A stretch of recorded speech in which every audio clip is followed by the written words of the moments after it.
Our final speaker is Chris Burnett from Map Impact. He has more than 20 years of experience in the geospatial and Earth observation sector, managing projects globally and building products to support environmental applications. Chris has a passion for solving problems with geospatial data and helping clients understand the art of the possible. Chris. Thanks very much, Dan. Tough act to follow, some great presentations there and some lovely maps from Francis. I do like a good map. So, okay, here we go. So there we go. So I'm going to be talking about how we can support and design an LNRS using BiodiversityView, which Map Impact have produced and very recently. So I'm going to be talking about how that data is created, structured, and delivered, and also how it can support the objectives of an LNRS. So before I begin, just a little bit about Map Impact and who we are. We're almost a year old now. We're a pioneering environmental services company, and we're using Earth observation and satellite data to measure the performance of natural assets. But the key point for us is that we're highly collaborative.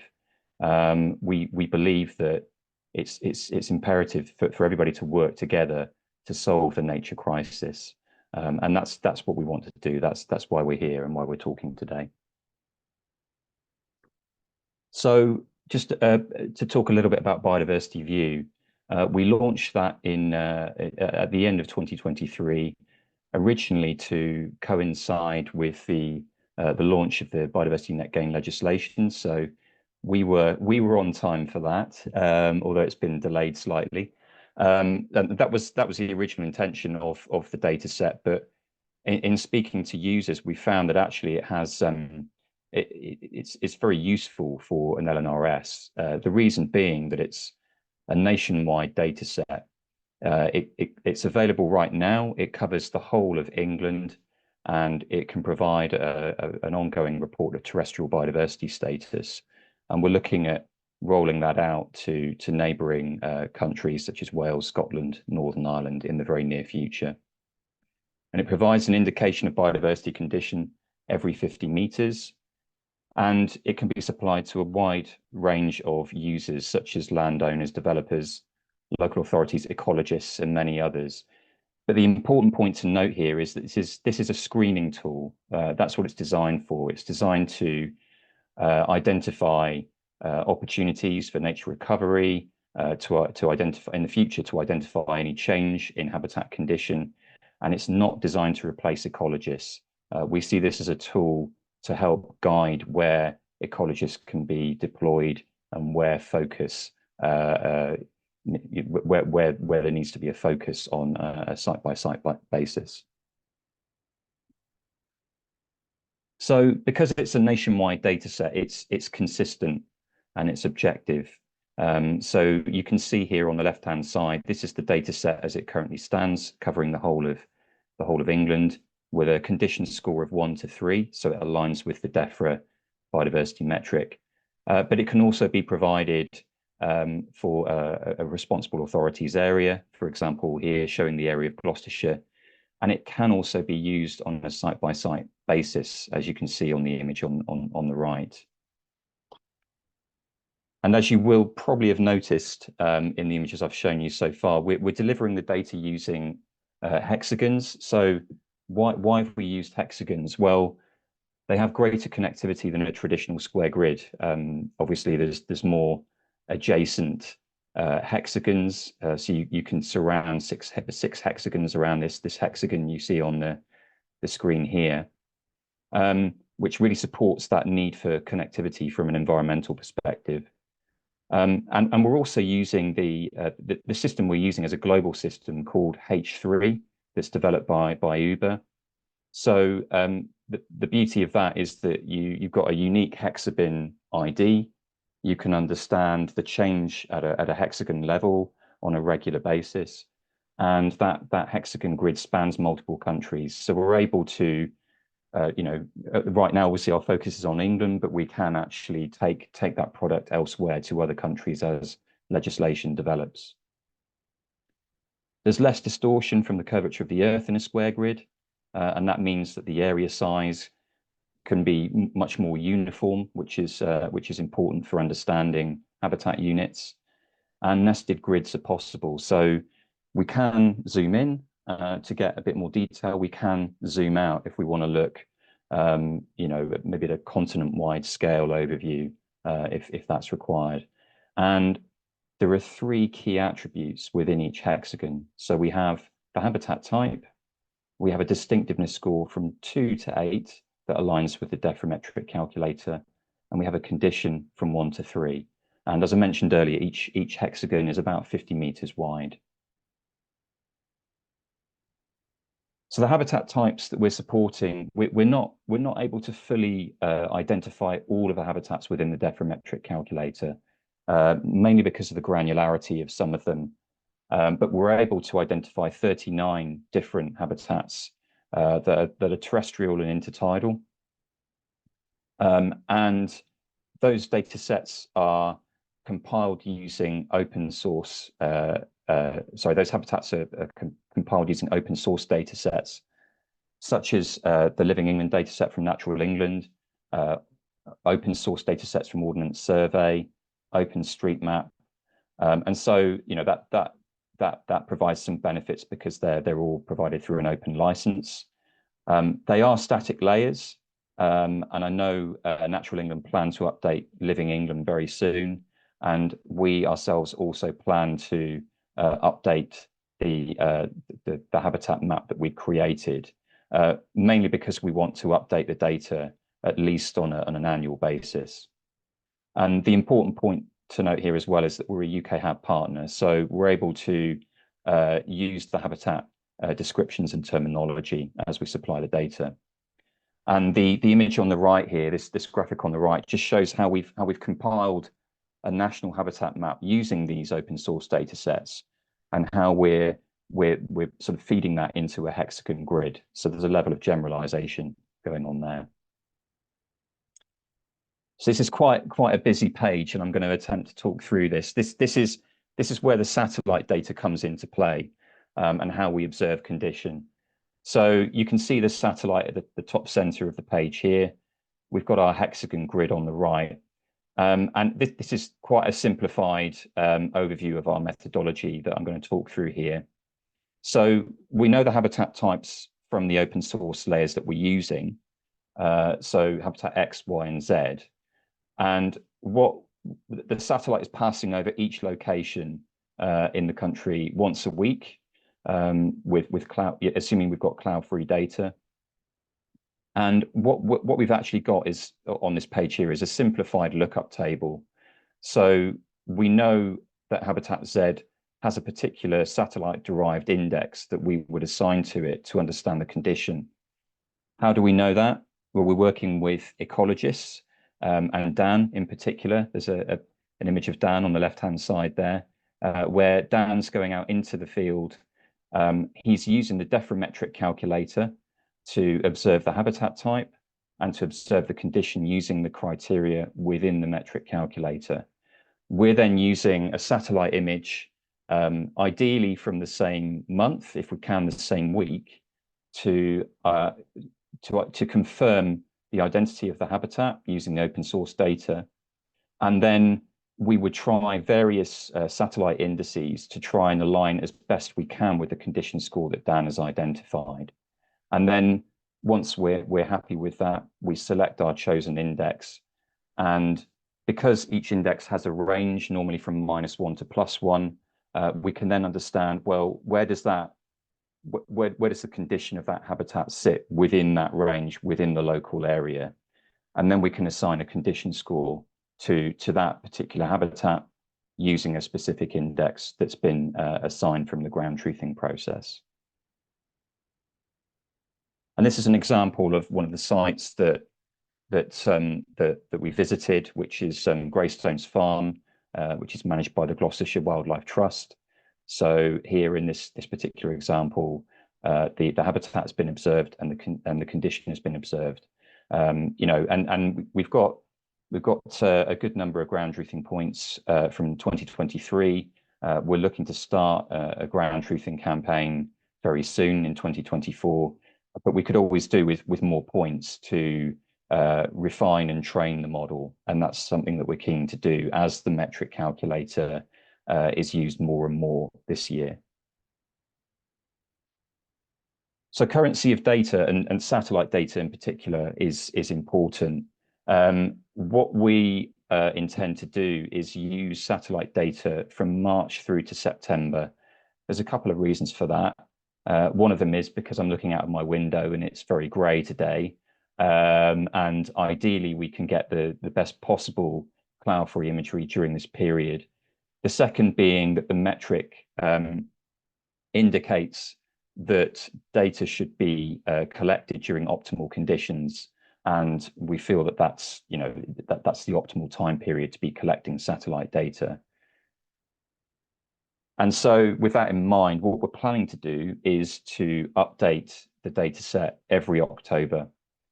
So we've got the data set as it is now, and we'll be refining it and producing an October update in 2024. That's our plan. And also, because we're using data from a satellite called Sentinel-2, it's operated by European Space Agency, we can go back several years using archive data. So it gives a good idea of how habitat condition may have changed over time.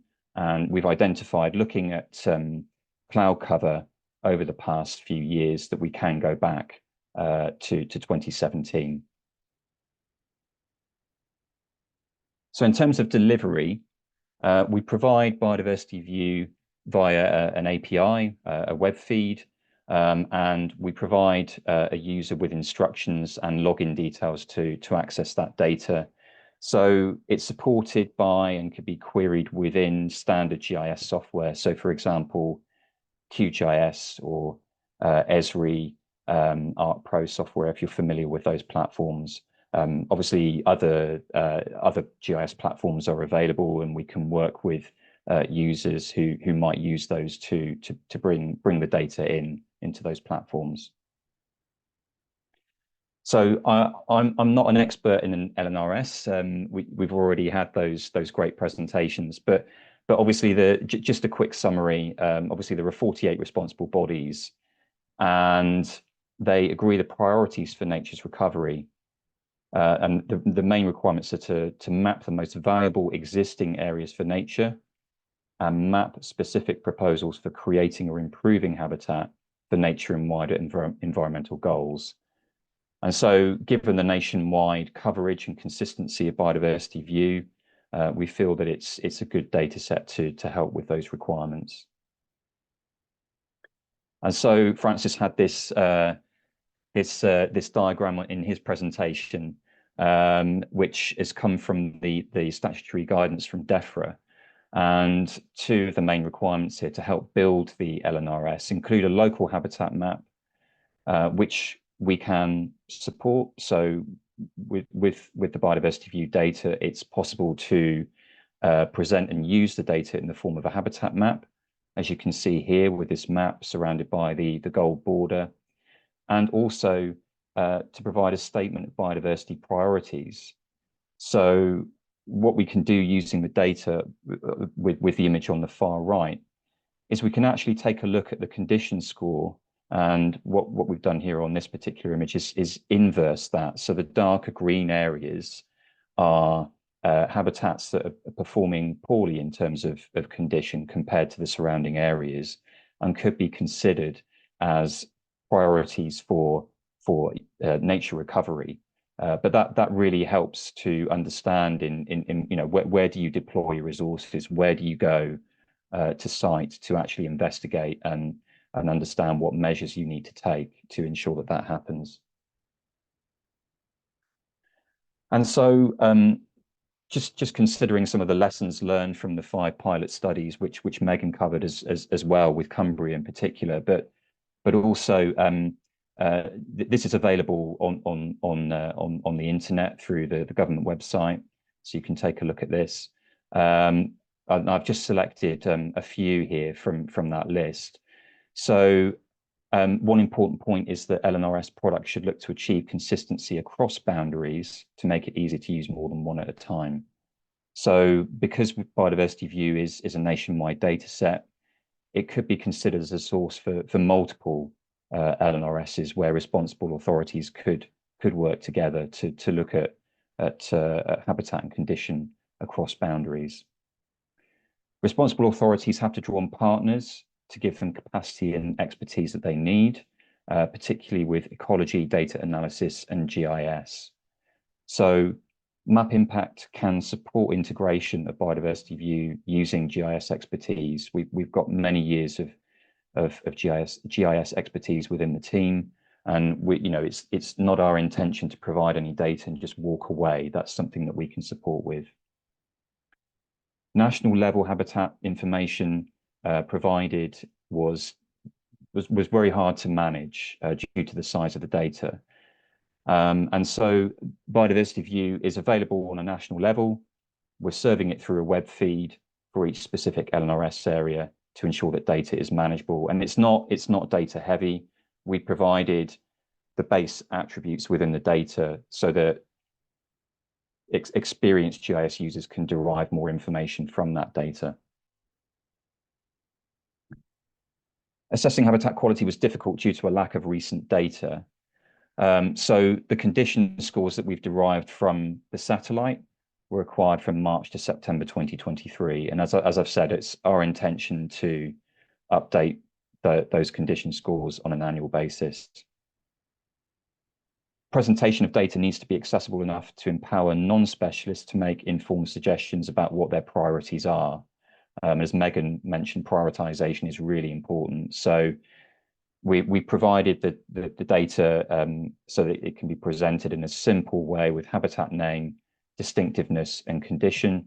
And our intention is to launch a follow-up product, which I'll talk about shortly, where you can understand change. You can understand, is nature recovery actually happening in a positive way that will allow users to go and investigate further. Data licensing is a significant issue, but it is possible to include data sets whilst protecting their commercial value. So as I've mentioned, we're using open source data sets, so there's less complication than using, for example, commercially available satellite imagery or commercially available layers that could cause complications with licensing further down the line. And so using BiodiversityView, you can report on nature recovery action. So later in 2024, we'll be creating our 2024 update. And then our intention is to create a product called Biodiversity Watch, which will give users an idea of change within their area. So this can help support with understanding, has nature recovery has it actually taken place or not? And in this particular example, clearly it hasn't. We can see that there's been an urban development. But similarly, in this location, there's been a rewilding scheme, and we can see that there's been that nature recovery has been successful. And that's our intention for this product when it becomes available.